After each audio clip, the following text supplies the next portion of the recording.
Assalamualaikum warahmatullahi wabarakatuh. Perkenalkan, nama saya Anissa Safitri dengan NIM channel D023025. Baiklah, kali ini saya akan memaparkan materi yaitu latihan soal laporan rekonsiliasi fiskal. Di sini ada definisi rekonsiliasi fiskal di mana proses penyesuaian antara laba rugi komersial dengan laba rugi menurut fiskal yang digunakan sebagai dasar penghitungan pajak penghasilan terutang, di mana penyesuaian ini dilakukan karena adanya perbedaan tetap atau permanent difference dan perbedaan temporary atau temporary difference di antara perlakuan akuntansi komersial dan fiskal. Nah, berikut perbedaan antara perbedaan tetap dan perbedaan temporer, di mana tetap yaitu perbedaan yang tidak dapat diperbaiki atau disesuaikan di masa mendatang. Itu contohnya seperti sumbangan yang tidak diakui secara fiskal.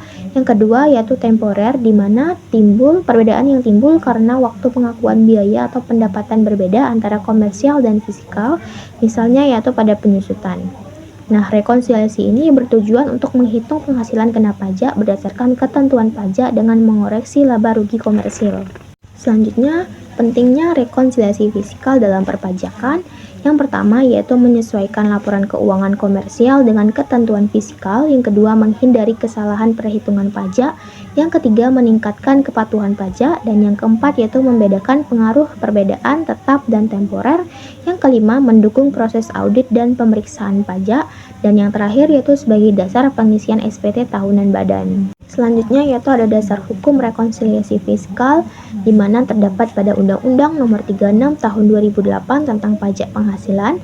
Yang kedua, Peraturan Direktur Jenderal Pajak. Dan yang ketiga yaitu PSAK, Pernyataan Standar Akuntansi Keuangan. Selanjutnya yaitu ada contoh soalnya, di mana PT Sinar Abadi melaporkan laba bersih sebelum pajak sebesar 500 juta dalam laporan keuangan komersial tahun 2024. Setelah dilakukan pemeriksaan, ditemukan hal-hal sebagai berikut.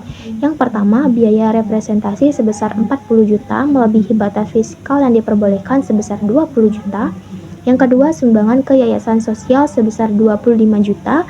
Yang ketiga, penghasilan bunga deposito sebesar 15 juta sudah dikenakan PPh final. Yang keempat, penyusutan fiskal lebih besar sebesar 10 juta dibandingkan penyusutan komersial. Dan lakukan rekonsiliasi fiskal dan tentukan penghasilan kena pajak PT Sinar Abadi. Baiklah, berikut penyelesaiannya. Yang pertama yaitu laba komersial, di mana laba bersih sebelum pajak sebesar 500 juta. Yang kedua, koreksi fiskal, di mana terdapat koreksi positif dan koreksi negatif. Yang pertama, koreksi positifnya, biaya representasi tidak diperbolehkan sebesar 40 juta dikurang dengan 20 juta, yaitu didapatlah hasilnya 20 juta. Yang kedua, sumbangan sosial tidak boleh dikurangkan, yaitu sebesar 25 juta. Total dari koreksi positifnya yaitu 45 juta. Selanjutnya, koreksi negatif. Yang pertama, penghasilan bunga deposito sudah dikenakan PPh final sebesar 15 juta. Yang kedua, selisih penyusutan atau fiskal lebih besar dikenakan sebesar 10 juta. Total koreksi negatifnya yaitu sebesar 25 juta.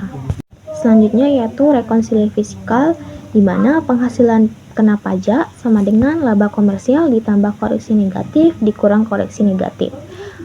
Laba komersialnya sebesar 500 juta ditambah dengan koreksi positif yaitu 45 juta dan dikurang koreksi negatif 25 juta. Didapatlah hasilnya sebesar 520 juta. Jadi rekonsiliasi fiskal pada PT Sinar Abadi dikenakan PKP yaitu sebesar 520 juta. Baiklah, sekian penjelasan mengenai contoh soal rekonsiliasi fiskal yang telah saya sampaikan. Saya mohon maaf apabila ada salah kata yang disengaja maupun tidak disengaja. Saya akhiri, wabillahi taufik wal hidayah. Wassalamualaikum warahmatullahi wabarakatuh.